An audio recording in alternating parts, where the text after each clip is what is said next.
मैं अभी गांव से आया और आपके लिए अभी डायरेक्ट वीडियो बना रहा हूँ। ठीक है, तो बिल्कुल बैठ जाओ और अच्छे से बिल्कुल आल्टी पाल्टी मार के बैठ कर अच्छे से देखना वीडियो को। और एक एक अक्षर अगर समझ में ना आए ना तो बता देना, उस अक्षर को ही उठा के फेंक देंगे अपन, नान दो भले समझ। ठीक है, हेलो स्टूडेंट, स्वागत है आपका हिंदी की चिंदी में। और आज से हम जो क्लास 10th की हिंदी है उसकी चिंदी करने वाले हैं। मतलब बिल्कुल एक एक तरीके से अलंकार छंद एक एक करके पूरा समझेंगे। ठीक है, तो सबसे पहले हम सबसे कठिन चीज़ को पढ़ेंगे और बिल्कुल बैठे रहना चुपचाप। ठीक है, और सुनते रहना। तो बिल्कुल, और कुछ खाना मत बीच बीच में। तो क्योंकि जो वीडियो है ना बहुत थोड़ी सी लंबी होने वाली है। ठीक है, और सबसे कठिन चीज़ को पढ़ेंगे अपन हिंदी में। ठीक है, क्या होती है सबसे कठिन चीज़ हिंदी में? काव्यबोध, ग्रामर। ठीक है, तो काव्यबोध में वैसे तो सभी को पता है, फिर भी मैं एक बार और बता देता हूँ क्या क्या आएगा। पिछली वीडियो में भी बता चुका हूँ मैं क्या क्या इसमें आता है काव्यबोध। क्या होता है काव्य? तो सबसे पहले समझते हैं इसको, काव्य को ही समझ लेते हैं क्या होता है काव्य। देखो, सीधी सिंपल सी बात, सभी जानते हैं कि अक्षर होते हैं, छोटा बड़ा तो सभी जानते हैं ना। ठीक है, तो अक्षरों से मिलकर क्या बनता है? अक्षरों से मिलकर बनते हैं शब्द। अक्षरों से मिलकर क्या बनते हैं? शब्द। जैसे कि मैंने कहा पा वा न, पा और वा और ना, तीनों से मिलकर क्या बन गया? एक शब्द बन गया है ना। तो ये पवन जैसे क्या हो गया? शब्द हो गया। पवन या पन घट, बचपन में समझा हुआ ना, पन घट। ठीक है, तो इसके बाद शब्द से मिलकर क्या बनते हैं? हमारे वाक्य बनते हैं। जैसे कि राम घर जाता है। ठीक है, तो इस तरह से शब्द बनते हैं। और शब्द से क्या बनते हैं? शब्दों से मिलकर, दो या दो से अधिक शब्दों से मिलकर क्या बनते हैं? वाक्य बनते हैं। सभी जानते होंगे। ठीक है, जैसे कि मोहन खाना खाता है, तो मोहन एक शब्द हो गया, दूसरा शब्द खाना हो गया, खाता है, चार शब्द हो गए ना। तो शब्दों से मिलकर क्या बनता है? वाक्य बनते हैं। और वाक्यों से मिलकर क्या बन सकता है? हमारी कहानी, कविता, कुछ भी बन सकता है। अब देखो, अब मैं यहाँ पे अगर बात करूं वाक्य की, तो ऐसा वाक्य है, ऐसा शब्द, ठीक है, जिसको पढ़ने पर आनंद आ जाए, जिसको पढ़ने पर मजा आ जाए, तो रस आ जाए। ठीक है, रस तो सभी ने पढ़ा हुआ। रस किसे कहते हैं?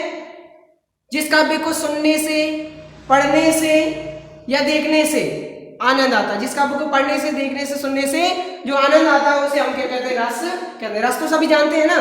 तो अब यहाँ पे हम बात करेंगे रस में डूबा हुआ वाक्य। रस में डूबा हुआ वाक्य, जैसे कि सभी जानते हैं कि रस में डूबा हुआ गोला, मतलब गोला होता है ना, रस में डूबा हुआ गोला क्या कहलाता है? रसगोला कहलाता है, यानी रसगुल्ला कहलाता है। उसी प्रकार रस में डूबा हुआ वाक्य, जैसे मोहन घर जाता है, तो ये तो रस में डूबा नहीं है, ये तो सिंपल वाक्य है। ठीक है, जैसे मोहन आम खाता है, तो ये रस हुआ है ना, आम में रस है। ठीक है, वो वाले रस की बात नहीं कर, मतलब जिसमें पढ़ने पर थोड़ा सा अच्छा लगता है, पढ़ने पर मजा आ जाता है। ठीक है, तो ऐसा वाक्य जिसमें पढ़ने में रस की अनुभूति होती है, उसे ही हम क्या कहते हैं? उसे हम काव्य कहते हैं। उसे हम क्या कहते हैं? काव्य कहते हैं। सभी को समझ में आ गया ना काव्य किसे कहते हैं? कि रसयुक्त वाक्य को ही क्या कहते हैं? काव्य कहते हैं। ऐसा वाक्य जिसमें पढ़ने पर आनंद आ जाए, रस आ जाए, उसको क्या कहते हैं? काव्य कहते हैं। सभी को समझ में आ गया होगा। ठीक है, अब जो हमारा काव्यबोध है, इसको कुछ प्रकारों में बांटा गया है। चलिए देख लेते हैं कुछ प्रकार क्या है। देखो, जो काव्यबोध में जो भी मतलब के पढ़ने, जैसे कि सभी ने सुना होगा, ऐसी वाणी बोलिए मन का पाखो। अरे भाई, सभी ने सुना होगा ना ये दोहा, सभी सुनते हैं यार दोहा, कबीरदास के दोहे, किसने नहीं सुने? पूरा सुनाऊंगा, टेंशन मतलब वीडियो के लास्ट में सुना दूंगा। ठीक है, बीच में भी सुना सकता हूँ। तो अब देखो, काव्य जो है ना, मतलब जिस वाक्य को पढ़ने पे आनंद आ जाए। अब जैसे मैंने बोला, ऐसी वाणी बोली मन का आपा खोए, और को शीतल करे आपा शीतल हो, ऐसे पढ़ने पे आनंद नहीं आ रहा। लेकिन अगर मैं इसको गा के पढ़ता हूं तो क्या होता है? आनंद आता है। तो मतलब जिस वाक्य को पढ़ने पर, सुनने पर या बोलने पर आनंद आता है, उसे हम क्या कहते हैं? काव्य कहते हैं। ठीक है, काव्य समझ में आ गए ना सभी को? अच्छे से काव्य समझ में आ गया होगा।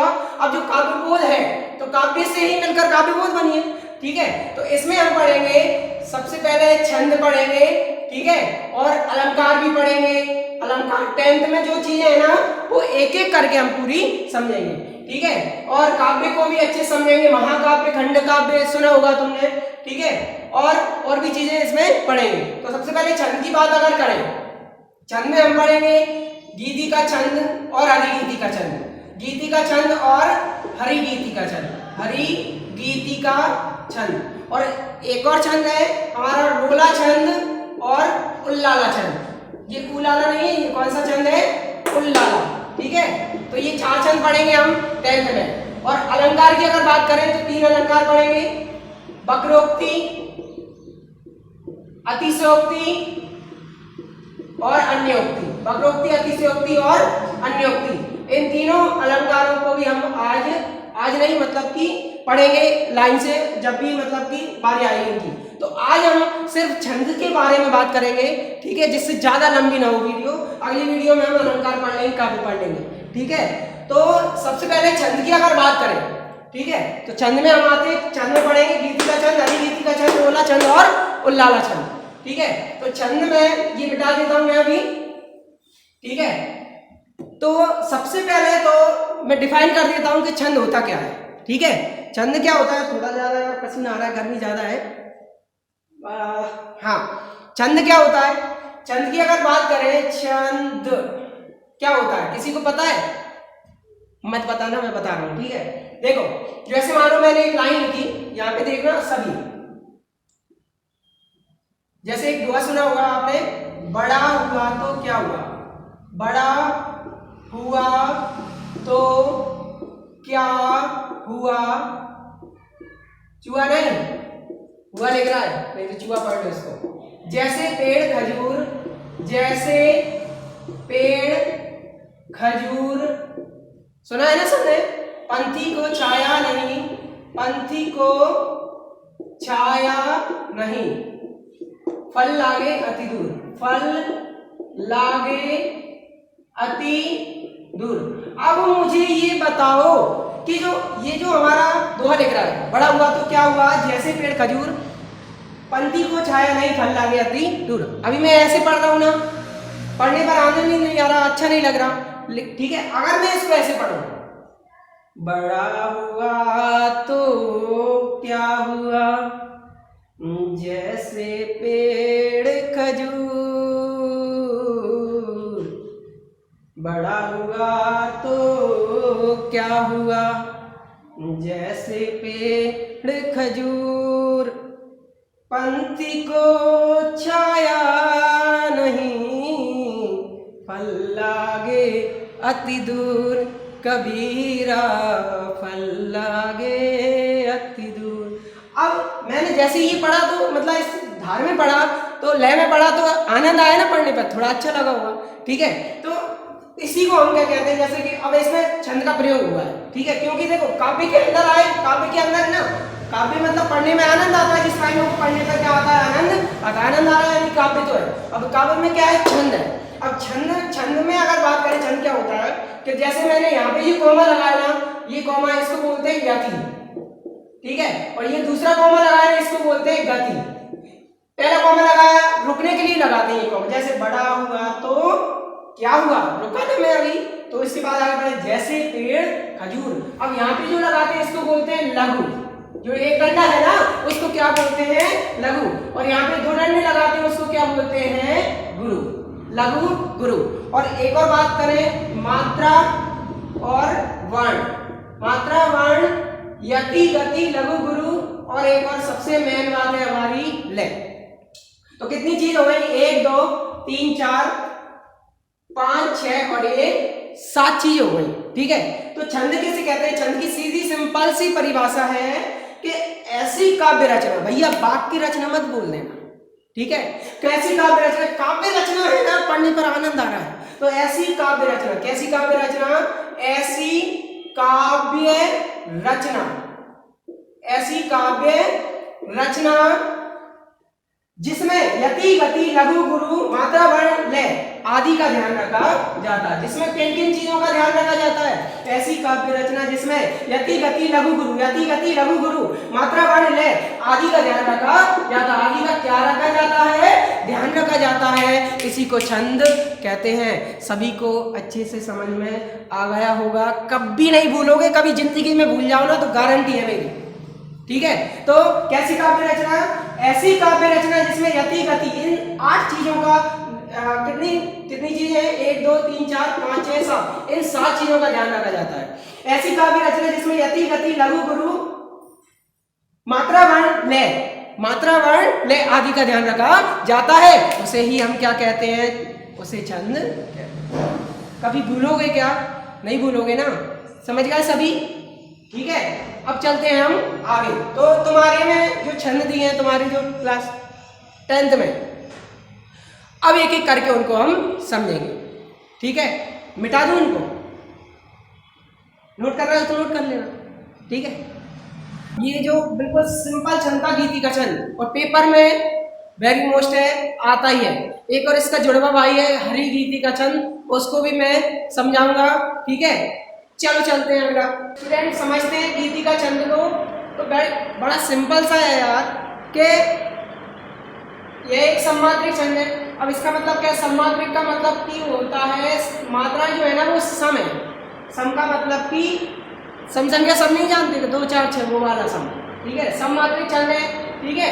इसके प्रत्येक चरण में 14 12 के विराम से, चरण का मतलब होता है एक चरण, ये दूसरा चरण, ये तीसरा चरण और ये चौथा चरण, पूरी लाइन को हम क्या बोलते हैं? चरण कहते हैं, ठीक है। तो सीधी सिंपल सी बात, यह एक कैसा छंद है? यह एक सम्मात्रिक छंद है, और इसके प्रत्येक चरण में 14 12 की गति से, 14 और 12 जोड़ के बताना कितने होते हैं? 14 और 12, 4 2 6 और 1 2, यानी कि 26 मात्राएं हो गई ना। 14 12 के विराम से कितनी मात्राएं होती हैं? 26 मात्राएं होती हैं। और अंत में क्या होता है? लघु गुरु होता है। एक डंडे को बोलते हैं लघु, और 2 डंडे को क्या बोलते हैं? गुरु, ठीक है। तो पीछे दिख रहा है देखो, एक डंडा क्या है? लघु, और 2 डंडे को क्या बोल रहे हैं? गुरु। एक डंडा क्या? लघु, 2 डंडे को क्या बोलते हैं? गुरु। समझ में आ गया सभी को? यह एक ऐसा छंद है, यह एक सम्मात्रिक छंद है। इसके प्रत्येक चरण में 14 12 के विराम से 26 मात्राएं होती है, और अंत में लघु गुरु होता है। आ गया समझ में?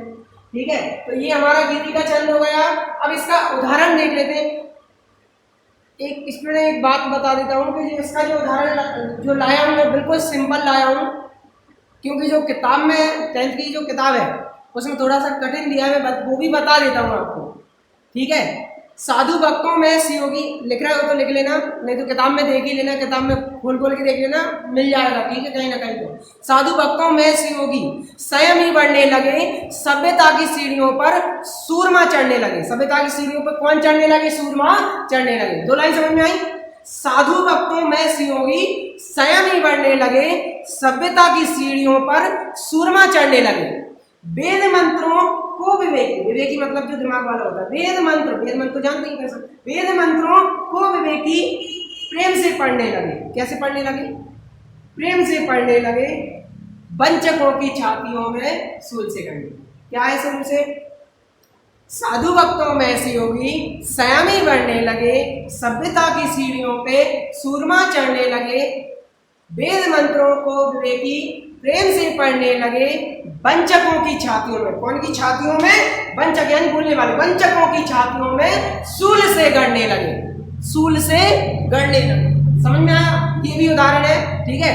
नहीं, बिल्कुल सिंपल उदाहरण लेके आया हूं मैं इसके जो किताब में दिया उसके अलावा। देखो, सभी ने सुना होगा, हे प्रभु आनंद दाता ज्ञान हमको दीजिए। हे प्रभु आनंद दाता ज्ञान हमको दीजिए। ज्ञान दे दो भैया, बिल्कुल घुस भर रहा हूं। हे प्रभु आनंद दाता ज्ञान हमको दीजिए। शीघ्र सारे दुर्गुणों को, जितने भी दुर्गुण है, लक्षण खराब होते, मम्मी कहती है ना भैया मोड़ा के लक्षण खराब है, ठीक है। तो शीघ्र सारे दुर्गुणों को दूर हमसे कीजिए। शीघ्र सारे दुर्गुणों को कौन से? हमसे दूर कीजिए। लीजिए हमको शरण में, लीजिए हमको शरण में। हम सदाचारी बने। सदाचारी मतलब अच्छी काम करने वाले, सदाचारी बने। ब्रह्मचारी धर्म रक्षक, ब्रह्मचारी धर्म रक्षक वीर व्रतधारी बने। क्या क्या बन रहे हैं भैया? ब्रह्मचारी धर्म रक्षक, ब्रह्मचारी धर्म रक्षक वीर व्रतधारी बने। ब्रह्मचारी धर्म रक्षक वीर व्रतधारी बने। समझ में आया सभी को? क्या है शुरू की 2 लाइन तो सभी को वैसे ही याद हो गई होंगी। हे प्रभु आनंद दाता ज्ञान हमको दीजिए, शीघ्र सारे दुर्गुणों को दूर हमसे कीजिए, लीजिए हमको शरण में, लीजिए हमको शरण में हम सदाचारी बने, लीजिए हमको शरण में हम सदाचारी बने। ब्रह्मचारी धर्म रक्षक और लास्ट क्या है? वीर व्रतधारी बने। सभी को समझ में आ गया होगा। एक बात और बता देता हूँ कि इसमें एक लाइन लिख रही है, देखो ये ऐस बन रहा है, डंडा बन रहा है। अच्छा मैंने एक बात नहीं बताई आपको कि जो 14-12 की आती है क्या है, मतलब ये 14-12 क्या है? 14-12 बता देता हूँ, मात्रा है मतलब प्रत्येक चरण में 14-12 की ग्राम से 26 मात्रा है ना टोटल इसमें कितनी मात्राएं होना चाहिए? 26 मात्राएं होना चाहिए। ठीक है, अब सबसे पहली बात पहले ये समझना पड़ेगी कि छोटी वाली मात्राओं को क्या बोलते हैं? वन। वन को ऐसे लिखते हैं, ये वन है, ठीक है, ये क्या है? वन। और ये इसको क्या बोलते हैं? टू। ठीक है, इसको क्या बोलते हैं? वन। और इसको क्या बोलते हैं? टू। ये छोटी मात्राओं के लिए आता है, लघु मात्राओं के लिए, और ये दीर्घ मात्राओं की यानी बड़ी मात्राओं के लिए आता है। तो ये देखो जो मतलब एक ही मात्रा है ना, वो बड़ी में ही गिनी जाएगी। एक ही मात्रा में क्या आएगा? ऐसा आएगा। ठीक है, अभी मैं एक और वीडियो इस पर बना दूंगा मात्राओं गिनने पर, अभी मैं डायरेक्ट बता देता हूँ। ठीक है, इसको क्या करेंगे? वन, इसको क्या करेंगे? टू। तो देखो 2 कितनी करना है? 14 और 12 करना है ना। कोमा की इधर कितनी होनी चाहिए? 14। कोमा के बाद कितनी होनी चाहिए? 12। चलो गिनते हैं। 2 3 2 1 3 और 2 5 2 7 8 9 10 11 12 13 14। तो यहाँ तक देखो, यहाँ तक कितनी मात्राएं हो गई? 14 मात्राएं हो गई ना। अब इसके बाद हो गई, इसके बाद कितनी मात्राएं? 2 और 1 3 4 5 6 7 8 9 10 11 12। यहाँ पे कितनी मात्रा हो गई? 12। तो 14-12 की अति से कितनी मात्राएं होती हैं? टोटल 14 और 12 26 मात्राएं। ये बात भी आपको पता चल गई। स्टूडेंट अगले और जो छंद है हरि गीतिका, उल्लाला और रोला, उन तीनों छंदों को हम अगली वीडियो में समझ लेंगे। ठीक है, आज इतना ही रहने देते हैं। और इसकी ये फर्स्ट वीडियो है, उसमें मैं इसमें फर्स्ट 1 लिख दूंगा और अगली वीडियो में 2 लिख दूंगा। ठीक है, देख लेना, वो अच्छे से समझ में आ जाएगी। नहीं देखो तो भी कोई दिक्कत नहीं है। ठीक है, मेरा क्या जा रहा है, कोई दिक्कत नहीं, बढ़िया। श्री कृष्ण के सुन वचन अर्जुन क्रोध से जलने लगे, सब शोक अपना भूलकर करतल यौवन मरने लगे। संसार देखे अब हमारे, शत्रु रण में मृत पड़े, करते हुए यह घोषणा में हो गए उत्कर कड़े। ये जो उदाहरण दिया है ना अभी मैंने, वो है हरि गीतिका छंद का। ठीक है, इसको हम समझेंगे कल नेक्स्ट वीडियो में। तो देखते रहिए सिग्मा कोचिंग क्लासेस। जय हिंद, जय भारत।